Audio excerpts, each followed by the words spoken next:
তারা বৈষম্য আন্দোলন করেছে, বৈষম্যের কোটায় তারা নেতা হয়েছে, তারা বৈষম্যের কোটায় আজকের উপদেষ্টা হয়েছে, বৈষম্য বিরোধী ছাত্র আন্দোলন হয়েছে। যার মূল লক্ষ্য ছিল কোনো বৈষম্য হবে না। আমাদের ছাত্রনেতা ওয়াসিমকে নিয়েও বৈষম্য করেছে তারা। বৈষম্য আন্দোলনের মহান নায়ক ছিল জনাব তারেক রহমান। বিএনপি দীর্ঘ 17 বছর স্বৈরাচার ফ্যাসিস্ট হাসিনার বিরুদ্ধে আন্দোলন করে গেছে।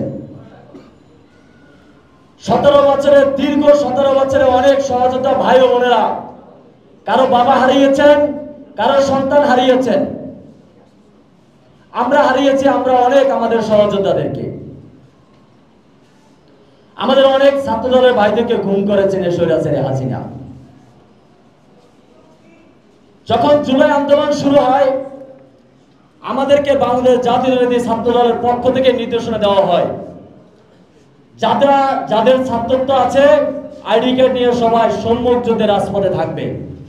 কোন ছাত্র দলের ব্যানারে কোনো স্লোগান হবে না, স্লোগান হবে কোটা সংস্কার আন্দোলন স্লোগান।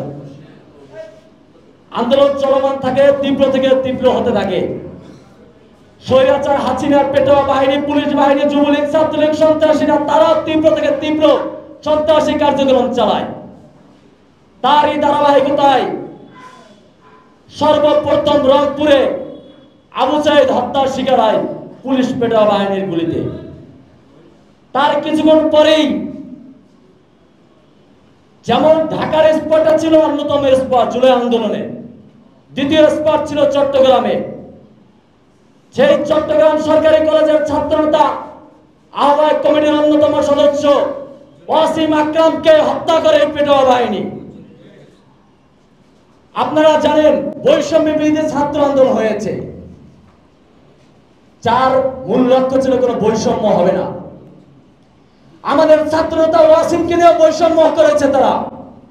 এখানে যারা দায়িত্বে আছেন, দ্বিতীয় শহীদ হয়েছে আমাদের ছাত্রনেতা শহীদ ওয়াসিমকে বাদ দিয়ে বিভিন্ন তারা বই পুস্তক বের করেছেন, যেখানে বৈষম্য বিরোধী ছাত্র আন্দোলন সারা বাংলাদেশের দ্বিতীয় শহীদ আমাদের ছাত্র দলের নেতা ওয়াসিম।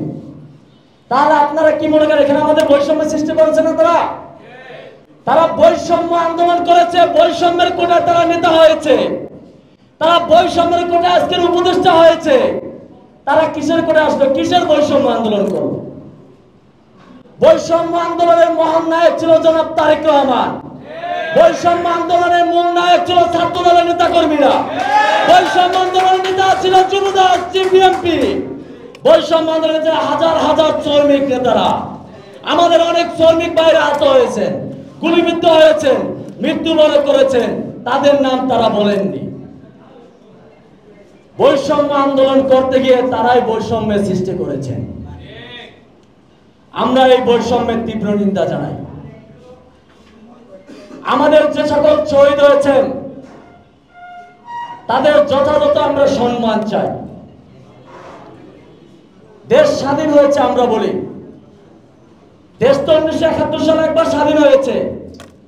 দ্বিতীয় স্বাধীনতা স্বৈরাচার ফ্যাসিস্ট সরকারের তাড়না হয়েছে, স্বৈরাচার ফ্যাসিস্ট মুক্ত স্বাধীন হয়েছে বাংলাদেশ।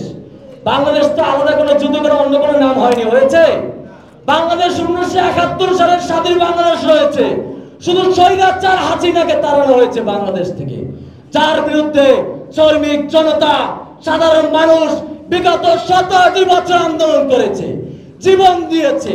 জনতা জনাব তারেক রহমানের নির্দেশে এই আন্দোলন বিগত 17 বছর সাধারণ মানুষ চালিয়ে গেছে। হয়তো ছাত্রদের ব্যানারে এই আন্দোলনটা ত্বরান্বিত হয়েছে। আপনারা জানেন 7 সমন্বয়ক যখন ডিবি হারুনের নেতৃত্বে যায়, তারা কিন্তু আন্দোলন গুটিয়ে নিয়েছিল প্রায় বলতে গেলেই। পরের দিন ছাত্র দলের নেতা কর্মীরা এক দফা আন্দোলন ডেকেছে। তারা তো ভিতর থেকে আপনাকে আন্দোলন ডাকেনি, তারা ছিল কোটা সংস্কার আন্দোলনের ভিতরে। ছাত্র দল এবং তারেক রহমানের নির্দেশে যখন এক দফা আন্দোলন ডাকা হয়, যখন সমন্বয়ক 7 জন থেকে 160 জনে পরিণত হয়, তখন আন্দোলন আরো বেগবান হয়েছে।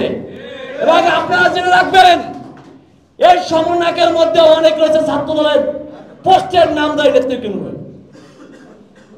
স্বৈরাচার হাসিনার পেটোয়া বাহিনীর তত্ত্বাবধানে হাসা মাহমুদ, যাকে হাসান মাহমুদ নামে ছিলেন, আমরা চিনি হাসা মাহমুদ নামে, তিনি বলেছেন কিন্তু আগে যে এই আন্দোলন ছাত্রদের মধ্যে নাই, এই আন্দোলন বিএনপি জামাত নিয়ে গেছে।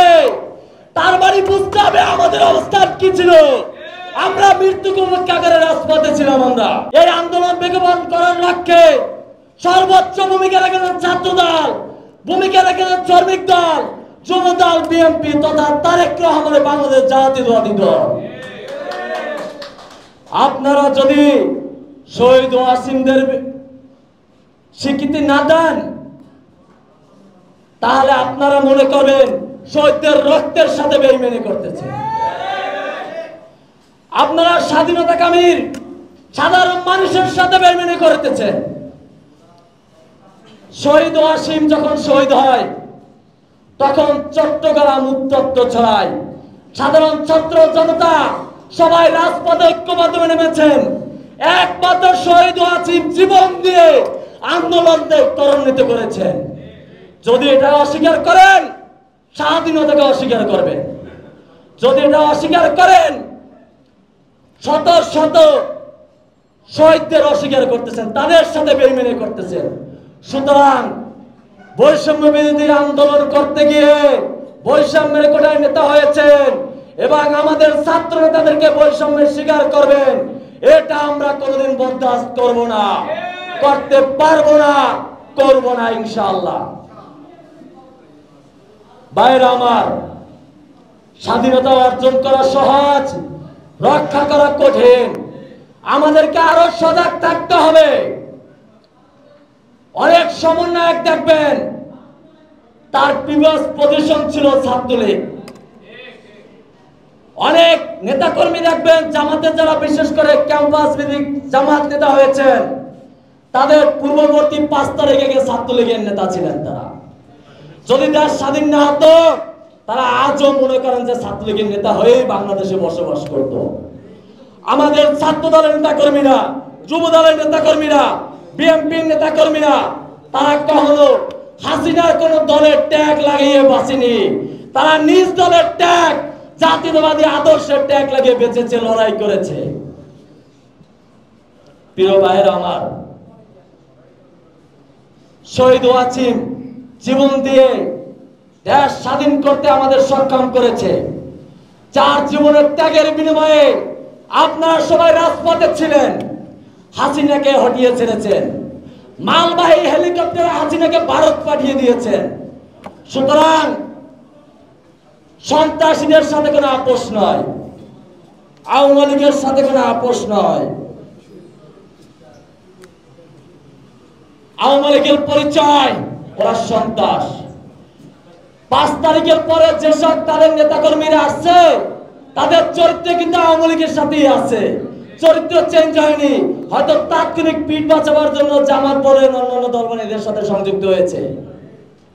সুতরাং আপনারা সকলে সজাগ থাকবেন, এই স্বৈরাচারদের দোষরদের বিপক্ষে সর্বদা সক্রিয় থাকবেন।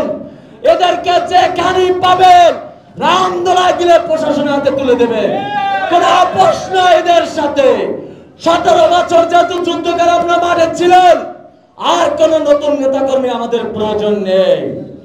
আন্দোলন করেছেন আপনারা, স্বাধীনতা ভোগ করবেন সাধারণ মানুষ সকলে, কিন্তু সন্ত্রাসীদের কোনো আস্থা নয় বাংলায় দেবেন না আপনারা।